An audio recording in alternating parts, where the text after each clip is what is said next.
doing a roundtable. That was very much appreciated, and I think that everyone really enjoyed it. Across the country, too many students are not proficient in reading and math. Arkansas has made a strong commitment to the science of reading to ensure students are reading on grade level by third grade, and we appreciate the department's recognition of that work. Can you outline how the department's plans to support states implementing evidence-based literacy strategies, particularly in rural communities, and help drive a return to fundamentals that improve student outcomes?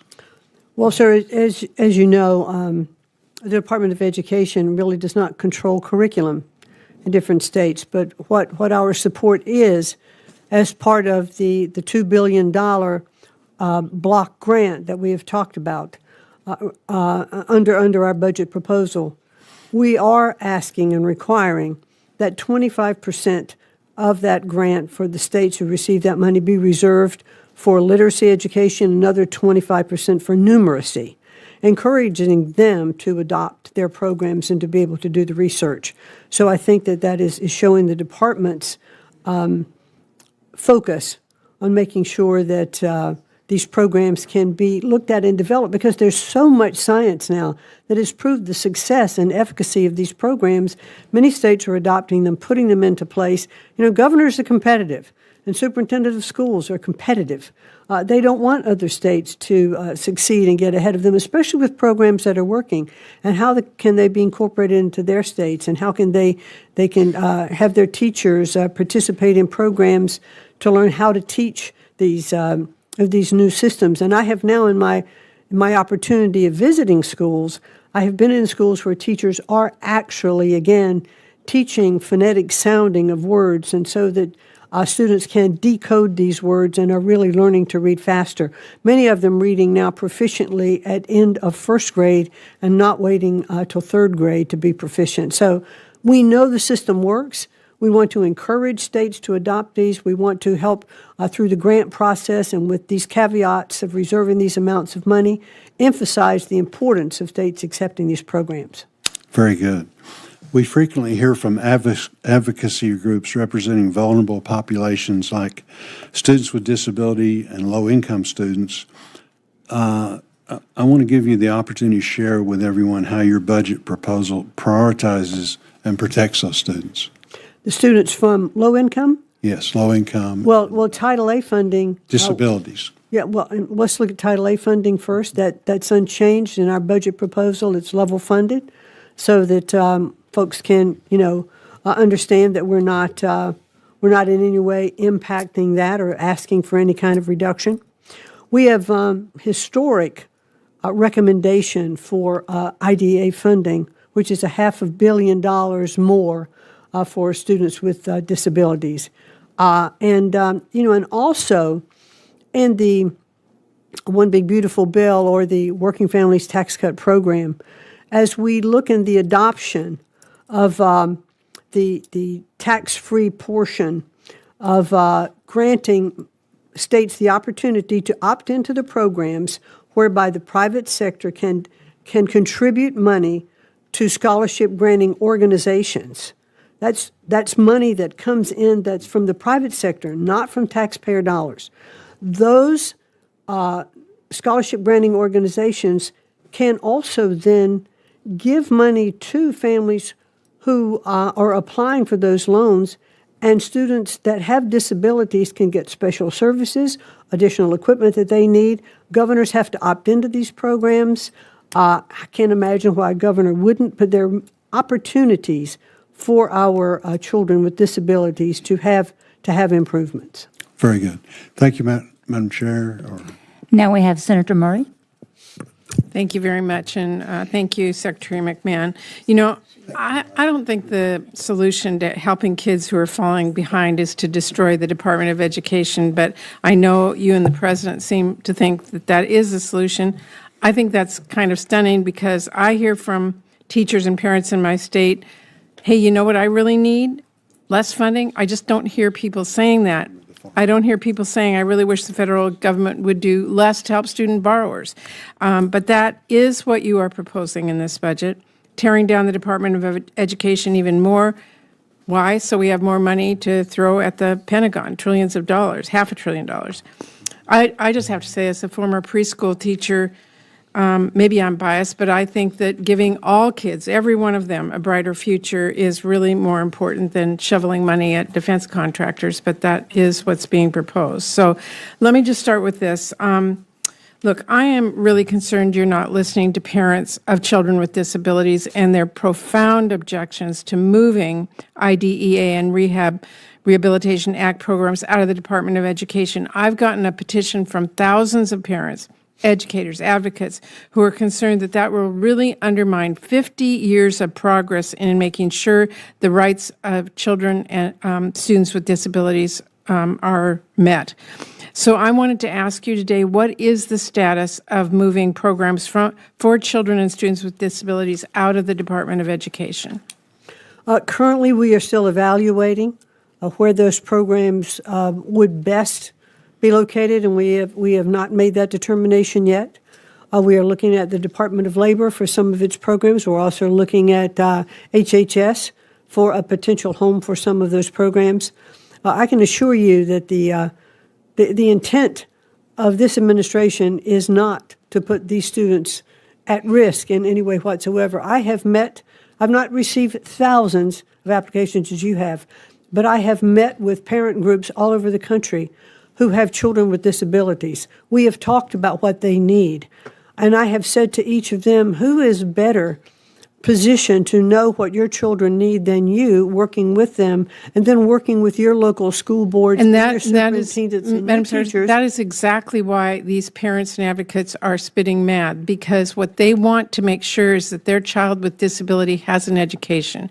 And moving it out of the Department of Education is not only undermining that, but it's a direct message to them that their health is more important than their education. Their parents are taking care of their health. They know how important that is. But they want their kids to get a good education, and that's why I am hearing from so many parents. So I am deeply concerned that your answer sounds like you're still moving ahead. Just let's make it clear that will break the law, and it will make it a lot harder for these students with disabilities to get the education, and the understanding that their country will stand behind them with that. Well, I just have to object to your framing of this. First of all, it's not against the law. And secondly, these parents need to understand that regardless of which department these programs are located, they will still get these same treatment. Are you under the Department of funding? Education, which says your education is the priority? That's their concern. But let me move on, because I have several other questions and my time's limited. Let me ask you, a little over a year ago, you made the decision to eliminate more than half the staff in the Office of Civil Rights and close half of the regional field offices. Now, you have testified repeatedly that students won't even notice your efforts to abolish the department, but I'd like to hear you tell that to the students and parents who have yet to hear anything about their case, let alone have it be fully investigated and resolved. Because in President Trump's first year of his first term, OCR resolved about 60 sexual harassment cases and 15 sexual assault cases. Can you tell me how many of these cases were resolved in the first year of this term? Well, I can tell you what we're doing with our OCR program. We are definitely moving forward. We inherited. No, I asked how many. We inherited about 19,000 backlog of cases from the Biden administration. How many of those were resolved last year? And so what we have done, and I have hired into the Department of Education, Kim Rishi, who was the director of that question, department. and I have more questions, so I want you to answer. The question I asked is, how many of those cases were resolved last year, in the first year? We are moving to resolve as many cases as we can, but we are bringing back many of those lawyers which were part of that RIF. And there was a time when we were not processing cases as quickly as we should. Well, but we are now focused on doing that and moving forward with the expertise for the record, of the woman. Answer to my question is 0. We are moving forward to resolve those cases today. Okay, well, as of this morning, 1% of all cases last year were resolved. 78% fewer cases were resolved than the year before. And really, we have to understand that what that means is kids are being denied equal access to education they are entitled to under law, are now also being denied the justice they serve. And that is really wrong. So you said you were hiring people back. I want to see what those numbers are. I want to see what cases are being resolved, because I think it's really our responsibility to make sure those kids get the education they've promised. Yeah, I'd be anxious to share those with you, because Well, right now it's what zero. we're putting in place is to move forward. Okay, well. And so we'll be happy to share that with you as we Happy get to those hear cases that, resolved. but just telling this committee that it's going to happen someday, to me, is not making sure those kids get it. Well, I've hired the person and brought them back who made all of those things work in the first Trump administration, left office with 4,500 backloaded cases, inherited again 19,000 from the Biden administration, and has a full-on attack now to resolve those cases. And we are moving forward to make sure just that for the gets record, handled. we expect to see progress. So do I. Okay, I'm glad to hear that. Also, you have decided to move the Title I program and important parent and family engagement requirements to the Department of Labor. You've decided that agency, which, by the way, has no experience making sure families of K-12 students can meaningfully participate in their child's education, to take over. Meanwhile, you are moving other parent and family engagement programming to HHS. So just for everyone to understand, now, if you are a superintendent looking for resources to help get parents more involved in their kids' education, you have to contact at least 3 different federal agencies to get an answer. So how does that split help parents get involved in their kids' schools? How does that create efficiency? Well, what we want to do is to make sure that kids have the same access that they need. These parents, let me just back up for 1 second, and I'll just take a minute to do this. The implication is that we just pick up a program out of the department, stick it in another department, but that's not how it works. The people who are managing the functions in the Department of Education are being detailed to the other departments, so that the contacts that these parents have had, the numbers, the emails that they have to reach out to, are the same. They're just located in a different agency. Okay, so this is not... But it this is clear right now you have to contact 3 different agencies, and for the No, it record, is not clear. That is incorrect. No, it is correct. It and is not. It's not I beg efficient to and it's not disagree. smart. Well, we have a disagreement. Yes, and we I'm will happy have to agree to disagree on that, because you're incorrect. Okay, well, my time is up, but I just think that students in our country absolutely are being hurt by the actions that we're seeing right now, and the budget that is in front of us makes it even worse.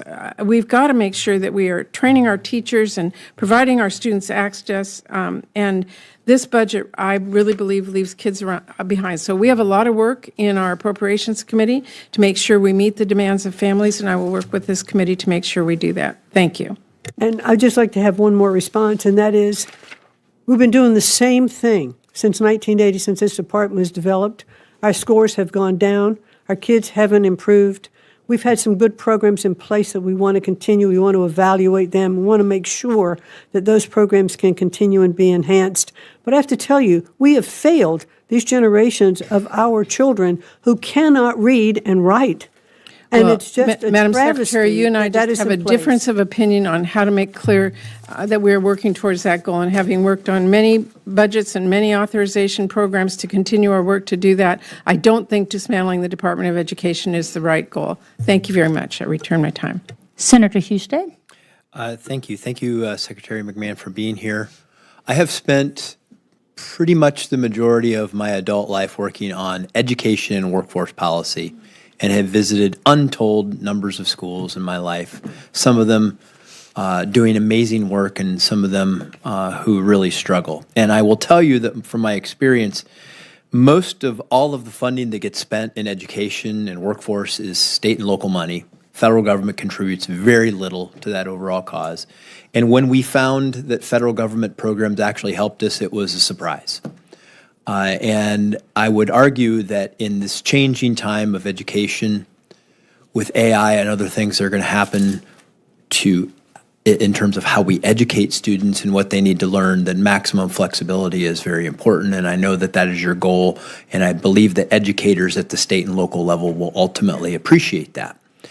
And but I want to focus on the provision in the Working Family Tax Cut Plan on workforce Pell, because employers, I know this from talking with them and working with them on a regular basis, are prioritizing skills over degrees, because you need skills over degrees in terms of how technology is playing its role in our workforce. And the Working Family Tax Cut Plan with the workforce Pell allows for Pell grants to be given for credentials and skills that will focus on in-demand jobs and high-wage jobs.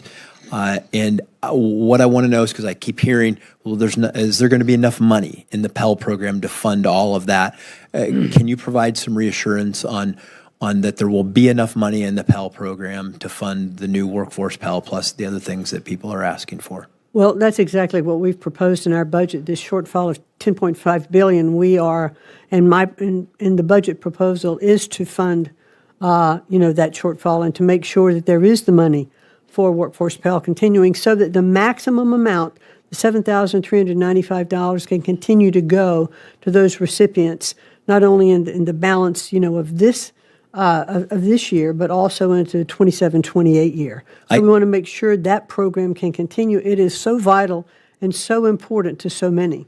And I can tell you that our community colleges are very excited about this, and our local workforce boards are excited about it, because it's the idea that we can target some of these Pell monies to the students who need it, can earn a credential and go to work, because they don't have time to maybe spend 2 or 4 years. They need a job. And this will help them get the skills to get a job, help contribute to the local economy. I'm really glad to hear that you believe we'll have the resources in this budget to fund that. But I also know this, that when you set up a new stream of funding, there's going to be somebody out there who's going to figure out how to scam it.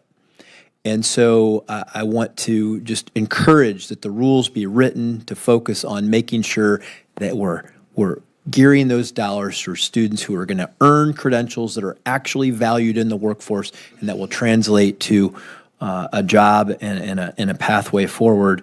But it brings me to my next question, because I know Senator Tuberville and I are working on a task force to prevent fraud in education. Can you talk with us, Workforce Pell, other initiatives that you're doing to make sure we're not being scammed and that the money is going to where it needs to be focused? Well, let me focus for 1 minute on the FAFSA application process for student loans to go to college. One of the things that we found as we put in our new process and as we revamped the entire FAFSA system, we found out that through AI, that bots were getting loans, ghost students were getting loans, not only in our country, but they were applying outside of our country and getting loans here. We have already saved $1 billion through new credential verification in the FAFSA program. And I believe we had a press release that went out yesterday or today, even talking about the new program that we were putting in place for colleges and universities. Online, someone's applying, they actually have to show their ID, online. And it was also a backward-looking program for grants that had already been processed. And we've also already discovered another 400,000 in attempted fraudulent applications through the FAFSA process. So we are making great headway in preventing dollars going out the door that would be through Pell or for other applications into college. So this is a really, really big announcement and headway. Thank you, because if you want to trust the funding, you have to trust that the money is being spent appropriately. And then just one quick last question. I know that career tech money, adult education money is being sent over to the Department of Labor. And that, which can be a perfectly appropriate thing to do, since we're talking about labor workforce skills. Are you confident that this funding stream for those vital programs will not be disrupted? Yes, and it's going out the door as it should for these grants. Already 56 states and territories. I noticed when Chairman Capito said, well, we only have 50 states, but it's territories as well who are getting the money. Great. Thank you. Senator Murphy? Thank you very much, Madam Chair. Good to see you, Secretary McMahon. I want to just tell you a quick story so you can understand why Senator Murray and many of us on this committee care deeply about what you have been doing to try to destroy the Office of Civil Rights. Amy Cupp is a parent in Indiana. She was very alarmed when her daughter came home one day with severe bruising on her hands and arms. Her daughter has severe autism, a group of different disabilities. What she came to find out is that the school that her daughter was at had been restraining and secluding her daughter. In fact, her daughter spent 23 hours over 29 different times in what the school referred to as the blue room, a padded room in which this girl was thrown in by herself, spent 23 hours in the first just few months of her sixth grade year. This family got no resolution from the school district, and so they went to the Office of Civil Rights. Their case was proceeding until you were sworn in. And when you were sworn in, their case ended. They were given a notice that the Chicago field office was shut down and that there would be no further processing of their case. They went to court along with many other families. And I heard you say to Senator Murray that things are getting better at OCR and that you are now processing cases again.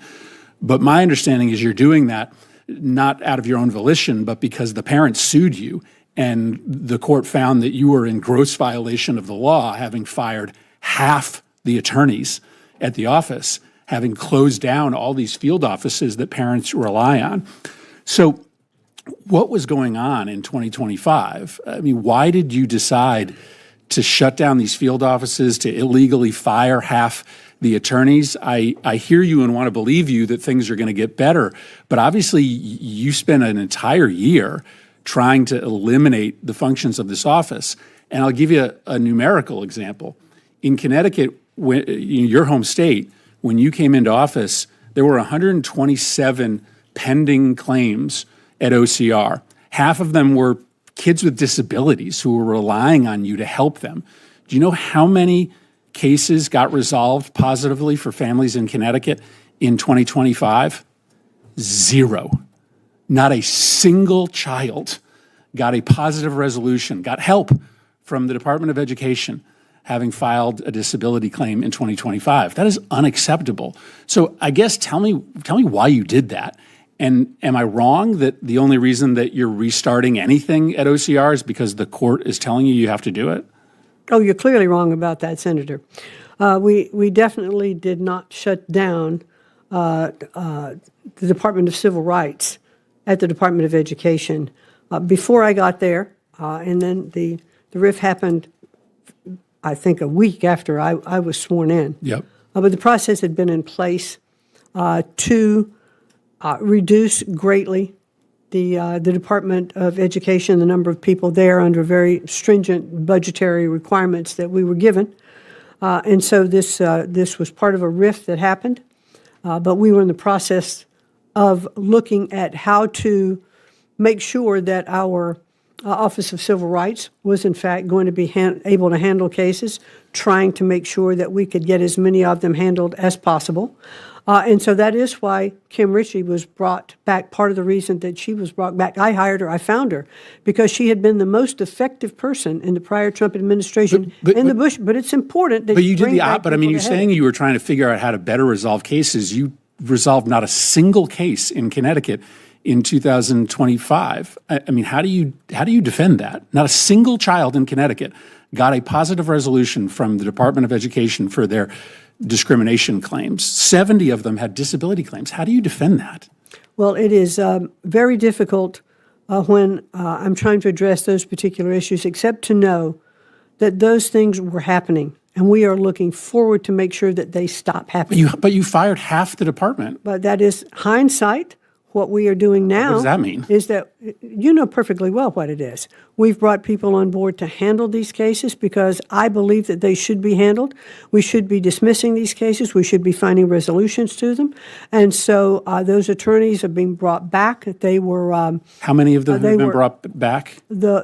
All of the ones that were fired who didn't take early retirement, they came back, and we are, in this budget, have more money to hire more lawyers. No, this budget proposes a 35% reduction to the Office of Civil Rights, and so that's my final question. No, but it is a budget of increasing dollars for civil rights, and we are hiring more lawyers. No, it's not. This This budget has a 35% proposed reduction for the Office of Civil Rights. Well, we are moving forward to make sure that Wait, we let's just, that's rapid true, right? resolution, expanded mediations, let's and just- multi-regional teams. Well, but let's focused just get some, across the let's just agree to the facts, right? You will agree that this budget reduces, you're proposing to reduce funding for the department by 35%. No, I'm not agreeing to that. But Here's what I'm saying. We are bringing back lawyers. We are hiring new lawyers to address this backload with the person who had been so successful before in getting this done. When she left office, there was a 4,500 backlog, and now from the Biden administration, there's 19,000 more.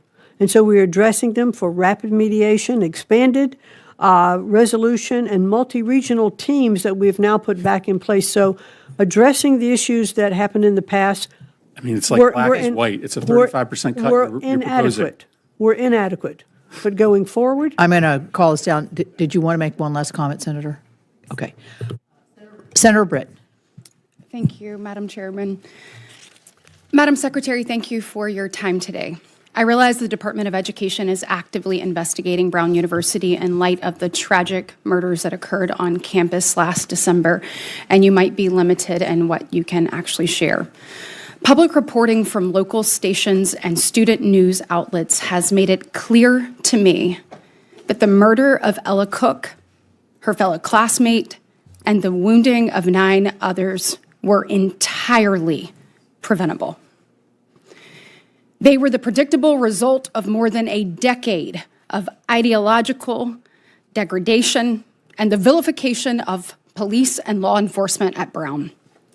In 2013, student activists demanded and ultimately accomplished the cancellation of a lecture titled, quote, "Proactive Policing in America's Biggest City." This was to be done by then current NYPD Commissioner. Brown responded not only by canceling that, but by ramping up DEI infrastructure and campus climate work to address the, quote, racial justice concerns that the protesters raised. Throughout the fall of 2015, student activists demanded the university further emphasize and invest in DEI practices, criticizing Brown's $100 million plan to, quote, improve race relations as insufficient. The following year, Brown formally announced it would invest $165 million in DEI and strip away its proactive policing protocol and replace it with, quote, community service models. In 2020, after more activism, Brown declared its Department of Public Safety would adopt a, quote, phased approach to reducing reliance on police. In 2021, the university received a bomb threat from a caller who claimed to have placed bombs throughout campus and said to be armed with an AR-15. The caller threatened, quote, "If any police approach me, I'll open fire on them immediately and any other student I see," end quote. Michael Greco, after 18 years as a Brown police officer, he was one of the ones that responded to this incident. He testified under oath that during the 2021 AR-15 and bomb threat, leadership explicitly ordered responders off recorded radio channels, deliberately concealing an active shooter threat from the Providence Police and the Federal Clery Oversight Act. In the summer of 2023, a Brown police sergeant was made aware of another potential mass shooting threat made against Brown. When the sergeant urged university leadership to cancel a children's reading event scheduled for later that day, he was brushed off. His leadership later described his actions as, quote, bordering insubordination.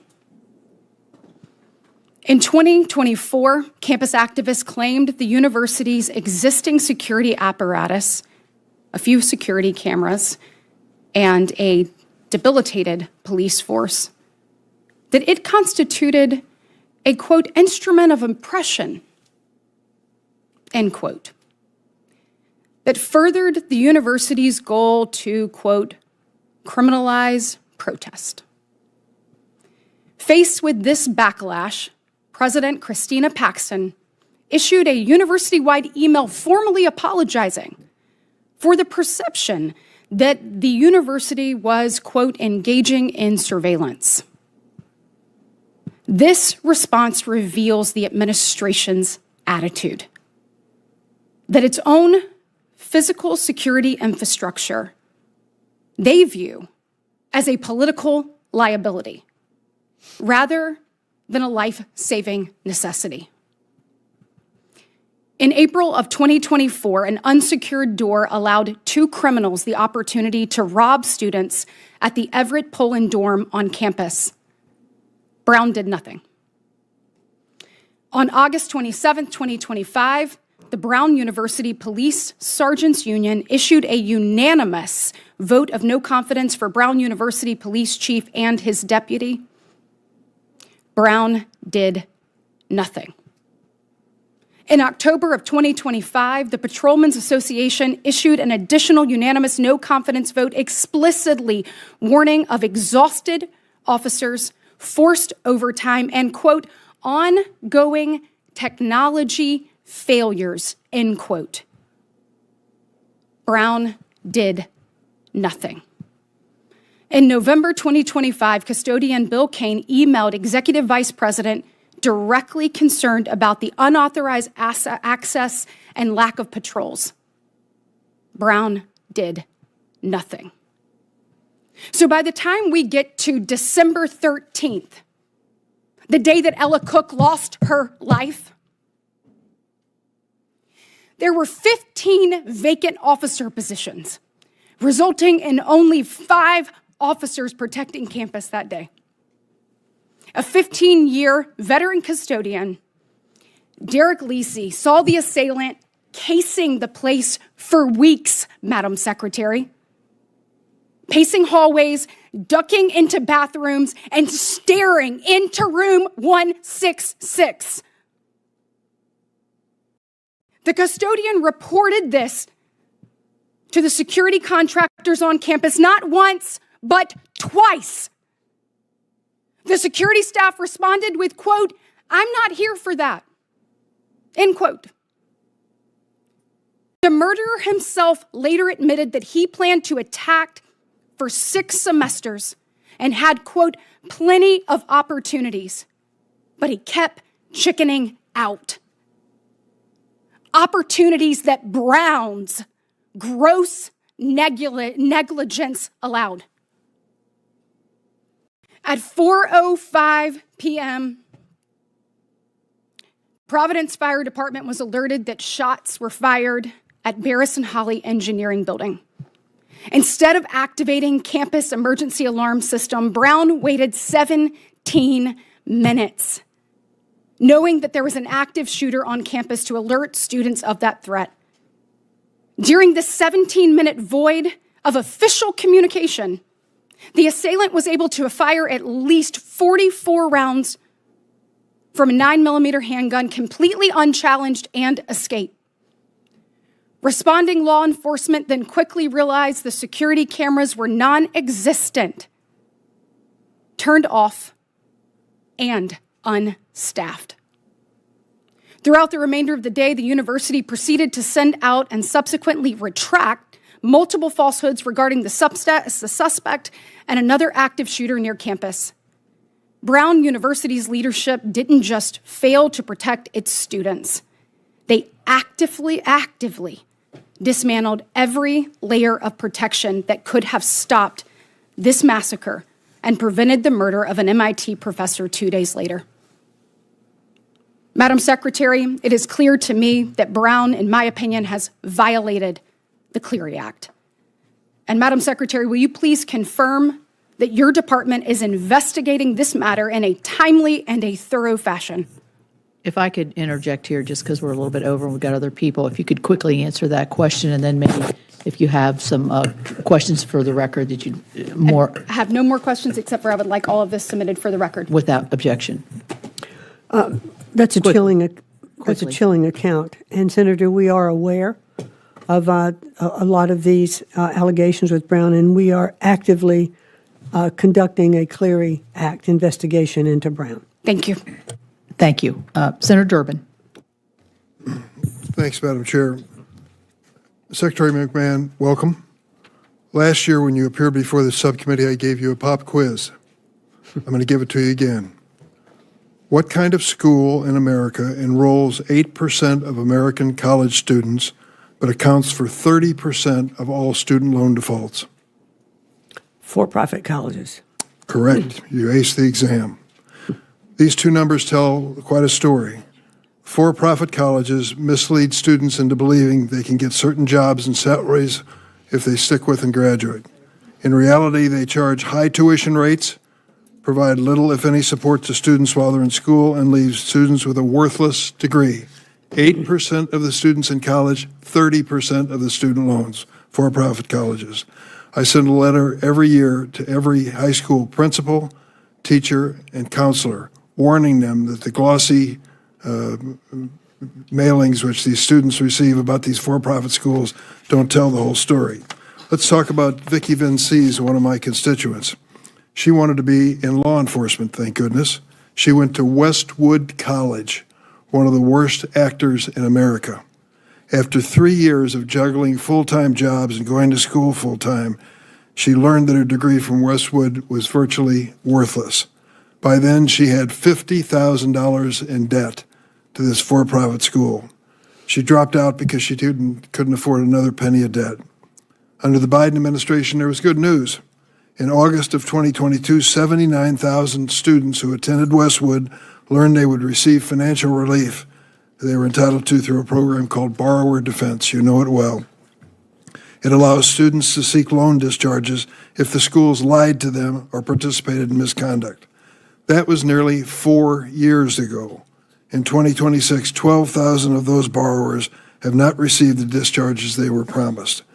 Instead of throwing these borrowers a lifeline, you've chosen to close the department. Can you tell me, do you believe that the for-profit colleges that misled students about job placement and salaries should be held accountable? I think that all colleges and universities should be held accountable for their programs, absolutely. Should the department honor its promise to discharge these student loans? Yes, and sir, I would like for you to please understand that it is not my goal in dismantling anything to walk away from any of the responsibilities that are there. So that's a wrong mischaracterization. Why wait? Why, it's been a year and a half with this new president. Why wait? I think that it is in the process of all these accountings, and I'm not sure where they all are, but we will not walk away from these responsibilities. If you'd please give me a report on that, I'd appreciate it. Be happy to. 6 decades ago, Congress created the TRIO program, helping low-income, first-generation college students succeed in college. Illinois is a leader in this program. Illinois received more than $49 million in TRIO grants to help 37,000 students. Money well spent as far as I'm concerned. When we talked on the phone about this program, you said you needed to know if it was successful. Let me tell you the story about how TRIO changed the life of one of my constituents. Cornelius Griggs grew up in foster care, had a rough childhood, found the TRIO talent search program in high school. It helped him study for the ACT, develop productive habits, and apply and enroll in college. He went to Chicago State University, committed to studying hard. It paid off. In his freshman year, he made the dean's list. At Chicago State, he participated in another TRIO program, McNair, which helps undergrad students pursue a secondary degree. After graduating with a bachelor's degree, Cornelius earned his master's degree from the Illinois Institute of Technology, one of the best. It was in industrial technology and operations with a concentration in construction management. He used his education to found GMA Construction Group, a $400 million company, 67th largest general contractor in the Midwest. Madam Secretary, that's what America's all about. That's what TRIO is all about. How do you explain your department's request to eliminate the TRIO program? Senator,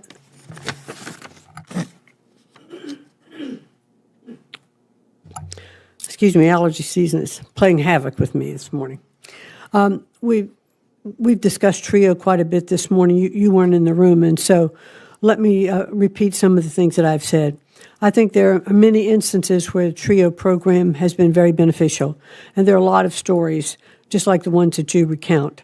As we look across the country and how to spend these dollars and how to have similar results, but maybe not necessarily focusing students towards college degrees, maybe there's another way for them to have their path to success. So currently, 2 of the TRIO tranches are being rebid to take a look at what might happen if these students might be focused towards apprenticeships or other programs. I'm not trying to take away anything from our colleges and universities. I do believe that there are many aspects of student lives that they want to go to college and have the full college experience. But I do think that we have perhaps need to think in our country about the full educational process that we have here, and that college is not the only solution for everyone, that there should be other opportunities through our apprenticeship programs that are balanced by both the private and public sector. I think there are a lot of TRIO programs that are being beneficial. We are in the process of spending about $2.1 million of investigating and research in the TRIO programs to find out how they can be more beneficial and productive should Congress decide to continue to appropriate the funds towards TRIO. Madam We would like for Secretary. them to be the most effective possible. Madam Secretary, I couldn't agree with you more. American kids deserve both. Please keep TRIO alive. We need it. Thank you. Senator Round. Thank you, Madam Chair. Madam Secretary, welcome. Let me just begin by saying thank you very much for taking the time to visit South Dakota and to talk about the goals moving forward with regard to the planning that you've got to deliver education decision-making back to the states. Before I really kind of get into that portion of it, I'd like to kind of share some concerns as well with regard to the TRIO program. I think this is one that a lot of folks have got some concerns, and I would just ask that with the amount of attention that you've seen here in this committee, if you would just commit to us that you would just do the follow-ups on it with some of the concerns that have been expressed about the loss or the changes to the TRIO program, and that it is a sensitive area. Certainly will do that. Thank you, Madam Secretary. I've appreciated your willingness to visit the issue of bringing the decisions for education back to the states, and your returning education to the states tour I thought was a really good idea. I like the idea that those decisions should be made at the local level, and I think there's a number of areas within the Department of Education that we've been working on through legislation, trying to divvy back out again to the departments that they were in before the department was ever created. I like the fact that you've been working very hard at doing agreements with other agencies in which you would take something which is currently with the Department of Education and moving it back over to where it was before 1980. I like those ideas. We've introduced legislation that would do something similar and work our way back through, providing more block grant opportunities to the states with money, but then looking at specific areas such as impact aid and IDEA and so forth, not block granting those things, but keeping those areas together in an office and the money with it. So I appreciate the way that you've focused on this. I am concerned, as most of the people on this committee are, with regards to the direction that education has been going nationally since the creation of the Education Department. The latest scores from the National Assessment for Educational Progress, they're really kind of a national embarrassment. 2/3 of our nation's fourth graders can't read proficiently. Even worse, 1/3 of eighth graders scored below basic, the highest percentage ever recorded. That means these kids can't identify basic literary elements in a text. In math, the gap between high and low performing students is the widest it's ever been. The Department of Education was originally created to collect education data and advise state and local organizations on best practices. But it's really become a place, until you came into the picture, where it was a top-down, direction-giving program. I like the approach that you're taking in returning it back to the states. can you, just in a broad sense, would you like to share a little bit about what your vision is in terms of what the Department of Education should be like as opposed to what it was when you found it, in terms of listening to the states and empowering the states, but not necessarily telling the states what they're supposed to do in a one-size-fits-all model? Well, to your point, sir, in this proposed budget is $2 billion that would go as a block grant to states through a formula that'll be worked on. What this will allow states to do that don't always participate in grant making because maybe they don't have enough money to hire grant writers, et cetera, but now all states will participate in money coming from this $2 billion. And then governors, state superintendents, state school boards will decide how this money should be spent in their state, where the greatest needs are, whether that's in rural communities, whatever those programs are, they will be deciding how to spend that money.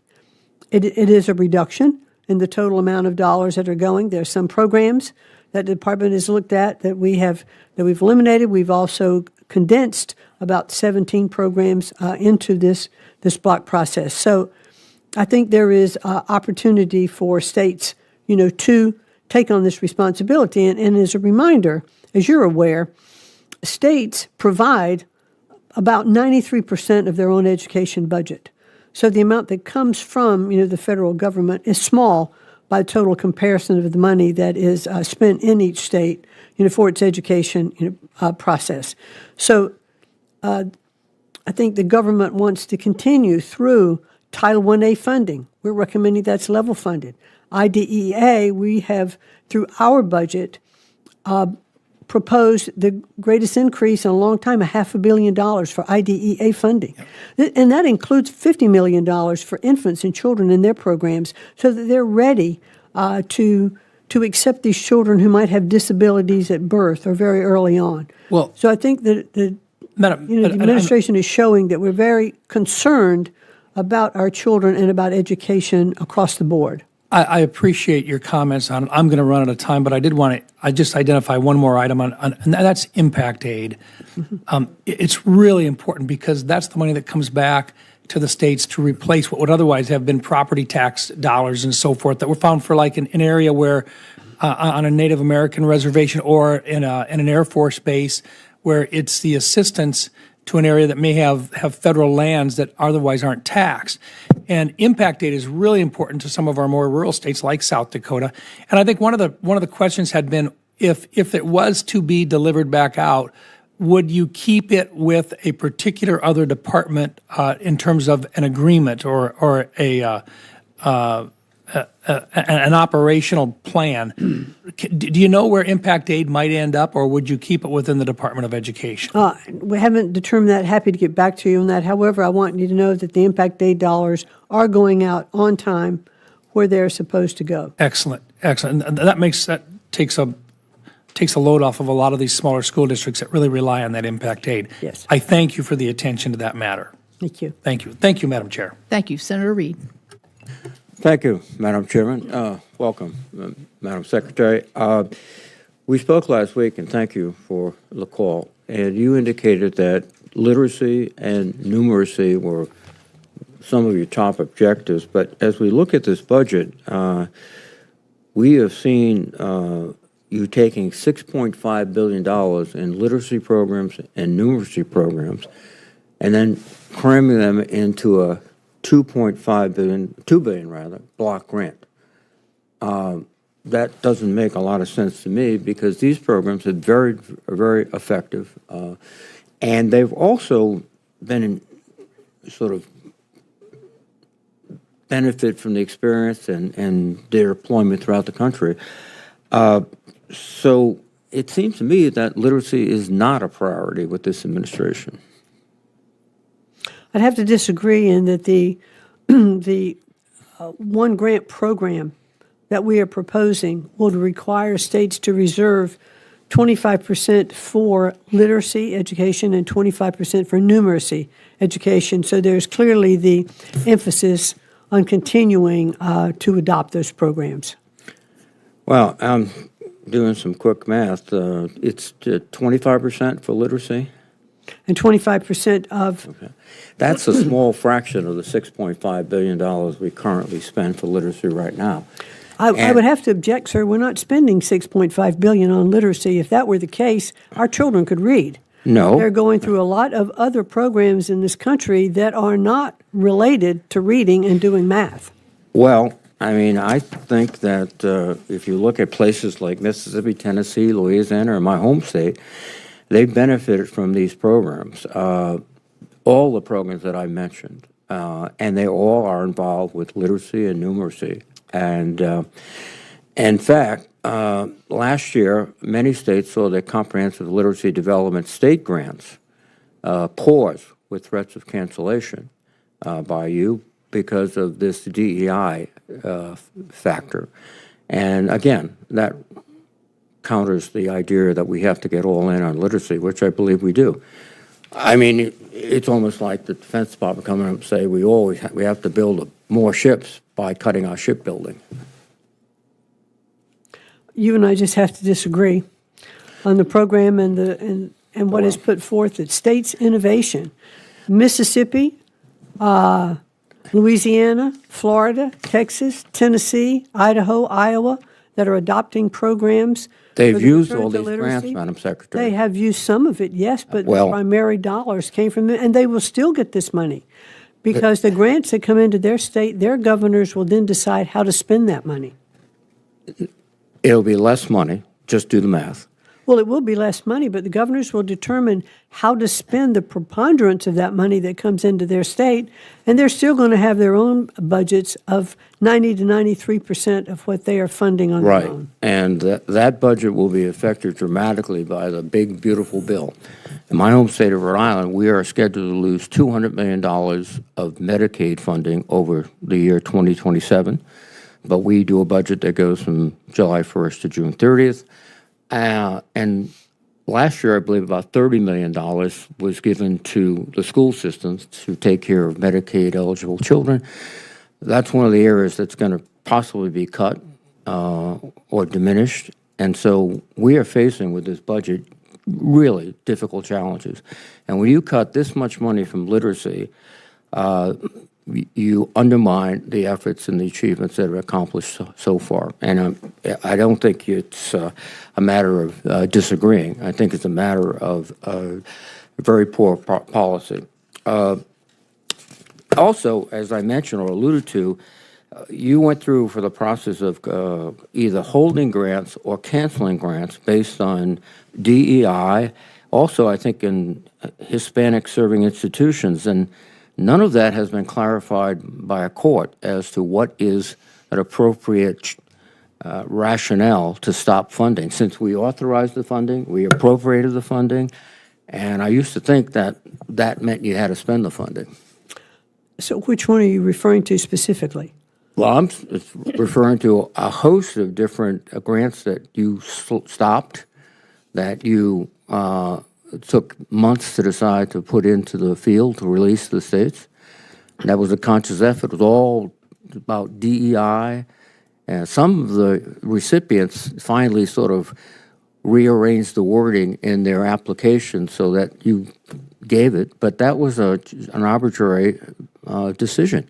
That was at a time last year when we were reviewing, this was very early on administration. We reviewed all of the outstanding grants to make sure that they weren't just being rubber stamped as they had been before. There was DEI language that was with this administration that is against the statutes that we've put in place. And so, however, no, it's not a statute. But when you talk about HIS, no. That was actually, those programs have been ruled unconstitutional by the Department of Justice, and so we won't be funding those. Can you send us the statutory language that requires these grants to satisfy a DEI test? Be happy to work with you to get information to you. Can you just give us the language? Obviously, you looked at it. Thank you. Thank you. I'm going to go to Senator Baldwin for a final question, then I'll have a final question. Thank you. So I've been listening with interest about the exchange on literacy and others. And my early round questions were really about the role of the Department of Education and my strong concerns about an effort to eliminate the Department of Education. I think there's common misconceptions about why we have a Department of Education. In K through 12 education, it provides a relatively small but very important part of funding for our local schools because it enforces rights for students, including students with disabilities. But it doesn't and cannot tell schools what to teach or what curriculum to use. And the Department of Education is not responsible for every problem in our education system or every drop in test scores. It similarly cannot fix every problem, but it can help. I understand when I was taking my vote on the floor that you were asked a question about the science of reading. You're familiar with the science of reading. Yes. And I assume that you're familiar with how that body of research was developed. In the late 1990s, Congress asked the director of the National Institute of Child Health and Human Development, in consultation with the Secretary of Education, to convene a national panel to assess the research on how children learn to read. And the resulting report was based on a review of 100,000 studies on K through 3 grade literacy and released in the year 2000. And that was the basis for what became known as the science of reading, and the research has continued to develop. These are not things that can be done by local school districts. These are things that require national leadership. And so how has the Department of Education supported the implementation of approaches like the science of reading? What we are trying to do is to make sure that those states that have introduced the science of reading in their programs, that information can be delivered to other states. And I think that's really important to see the successes that have happened in these other states. I couldn't agree more, and that's why we need a Department of Education. Look, the point is that the Department of Education has supported this work. And that's not me saying it. I think about Mississippi. It's one of those states that has managed to implement changes to improve student outcomes. It was described by some as a miracle. But the the state superintendent in Mississippi credited the Department of Education in helping them implement the reforms to improve student outcomes. She said, quote, "They helped us develop resources that our teachers could use, that our leaders could use. If there was something that we wanted to have evaluated programmatically, they would come in and evaluate that for us to inform our decision making." I mean, I can't say enough about how important they, meaning the Department of Education, were, adding, it's just this amazing group of researchers and content area specialists. And that's just one example of what would be at risk as this administration tries to eliminate the Department of Education. So, I believe the ultimate goal is to significantly cut and eliminate federal funding for schools. But in the meantime, it means needlessly taking away important student support like this one from states and school districts. One last comment, Madam Chair. I heard the exchange between you and Senator Murphy about the Office of Civil Rights funding. And I just want to state for the record, these are the facts. The fiscal year 2026 budget for the Department of Education Office of Civil Rights is $140 million. The fiscal year 27 request is $91 million. That would be a $49 million or 35% cut, as Senator Murphy said. I yield back. Well, thank you, Secretary McMahon, for being here. I will say in comments on the Office of Civil Rights, I think, as Senator Britt very passionately explained, the lack of protection for students on the Brown campus. I'll be interested to read what your department comes up with. It was really shocking when she went through step by step all the missteps and the philosophy that came with not protecting those students. Your assumption always, I mean, when I went to school, when you went to school, the school were your parents. I mean, that's what they called it. What was it, imparent, parentis, or something like that. So that was the feeling. Well, that obviously was not the case, and I hope it's not. I hope that is not the norm for our college campuses as we send our sons and daughters. So really quickly. And that is why we have the Clery Act. Yes. And that is why we're actively investigating that. Thank you. Thank you for that. May I just take 1 minute to respond just for Senator Baldwin? Yes. Senator Baldwin, just relative to civil rights, and I did want to be reflective on that in our budget, and that is the floor that we are recommending for the hiring of the new attorneys. That's a floor number. Hopefully, we'll have the ability to increase that number. Thank you. Just really quickly, I want to put on your radar screen, because I think this falls within the bucket of the $2 billion Make Education Great Again. And you know this is a program that's important to me. Living in a rural state, we're trying to get our parents to work, and we're trying to have a full workforce. Well, one of the challenges for every parent with school-age children is, what do you do once they leave the classroom when they're so young and they can't obviously take care of themselves at home and shouldn't be? And that's the 21st Century Community Learning Centers. In our state, they play a great role and really fill the gaps. Because there's not enough child care everywhere, we know that, but certainly the after-school care is really hard to get. So I would, we've heard a lot from parents and teachers and school leaders that this is a critical need for us. So I see that it includes putting it into the mega grant. Is the proposition that that the states will make the determination as to how important this program is for them? Because how would this change in funding mechanisms really impact our local after-school programs? It would be up to the states to see if this is where they have their need and to spend their money on those programs. Okay. With that, let me get my little closing script out here.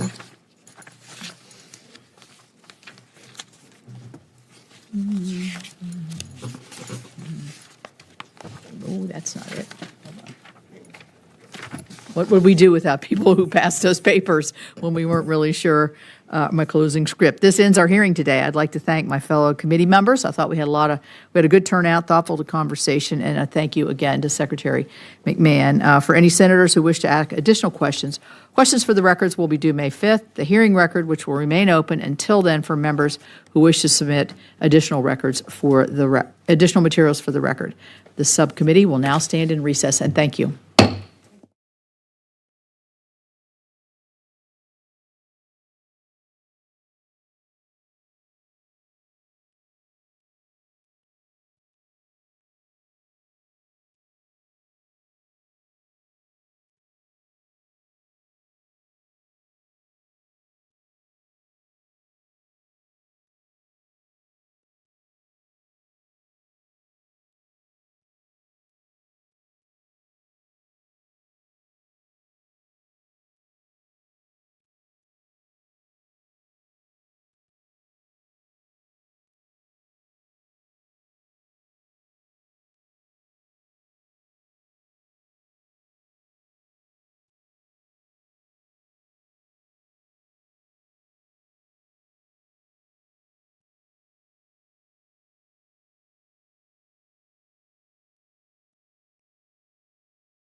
and restoring parents to their rightful role as the primary decision makers in their child's education.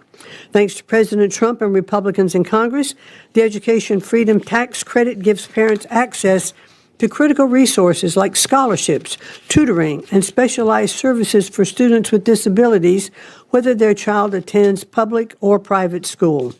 In K through 12 and higher education alike, the Trump administration is restoring safety, fairness, and equal opportunity for our students. In this administration, we have secured 7 historic deals with universities to right the wrongs of their pervasive civil rights violations. We've returned integrity to the broken federal student aid system for the 43 million Americans holding an astounding $1.7 trillion in federal student loan debt. Our simplified free application federal student loan debt. Our simplified free application for federal student aid, or the FAFSA form, launched on the earliest timeline in program history, leading to a record 11 million submissions to date.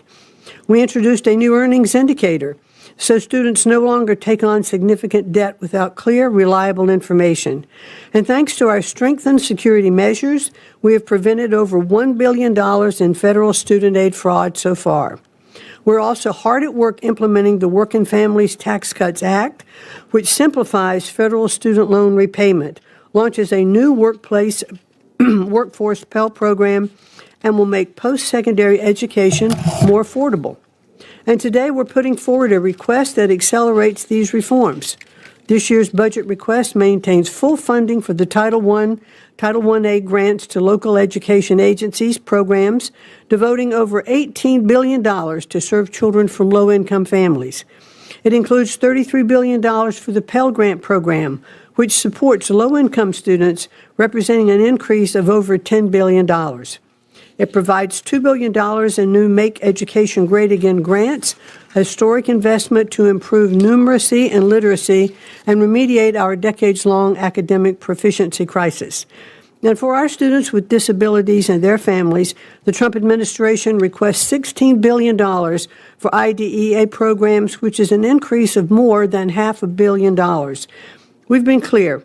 Shifting authority back to the states will not come at the expense of essential federal programs for support, much of which predate the department itself. When the Trump administration makes promises, we keep them, and with your partnership, we will unleash momentous opportunity for every child to realize their God-given potential. Thank you, and I look forward to taking your questions. Thank you. Thank you, Madam Secretary. And I want to turn to the chair of the full committee, Senator Collins. We're happy to have her here always, and she will lead off with the questions. Thank you. Thank you very much, Chair Capito. Welcome, Madam Secretary. Madam Secretary, the administration's proposing to consolidate important K through 12 education programs into one big block grant, the Make Education Great Again grant. Many of these programs are extremely important to our students, including the Rural Education Achievement Program that I authored more than 2 decades ago to help rural school districts overcome the unique challenges that they face. For one, small rural schools don't have grant writers to apply for grants, and they lack those resources. REAP helps schools by giving them additional funding and flexibility. Eliminating REAP as a separate program puts schools in rural states at a real disadvantage. From my perspective, consolidating 18 programs funded previously at $6.5 billion into one grant program funded at only $2 billion will undermine the goals of helping our K through 12 schools. Protecting rural schools and rural communities has always been one of my top priorities. So it's critical that we evaluate the impact that the administration's proposal would have on rural schools. How would providing much less funding, going from $6.5 billion to $2 billion, and consolidating all of these programs help rural schools? Thank you, Senator, very much for your question. And I know your passion for rural schools is much throughout Maine.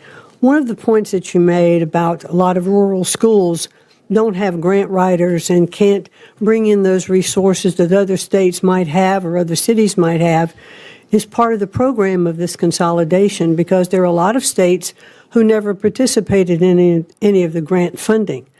Under this proposal, with the consolidation, all states will participate in a formulaic distribution of this consolidated grant. While I acknowledge it is not as much money coming into a lot of the different programs, our assessment of many of these programs have been they have lost their efficacy, and they're really not returning giving the returns that we had hoped to see for our rural schools. So I really believe that in this consolidation effort, we have the opportunity for many more schools to take advantage of dollars and to be spent in the areas where they need them. Governors, local school boards, superintendents of these states can take a look at these dollars that are coming in. If they need to be spent more in rural areas, they can direct that funding to rural areas.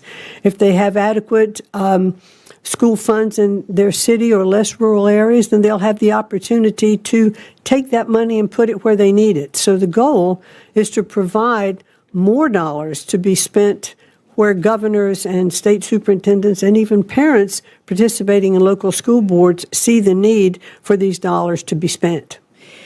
Well, I hope we can work further on this. The Rural Education Achievement Program has been enormously successful, and I'm worried it's going to be lost in the consolidation.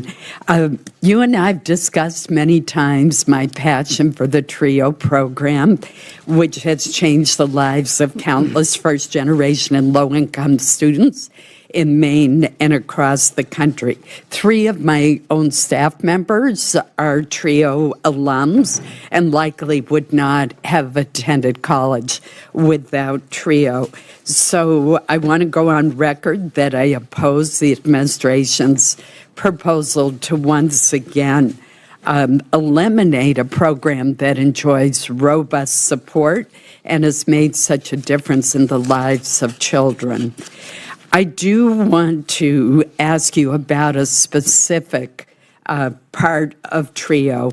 Along with 11 of my colleagues, I recently sent you a letter that expresses concerns about the recently published applications for the TRIO Talent Search and Educational Opportunity Centers grant competitions.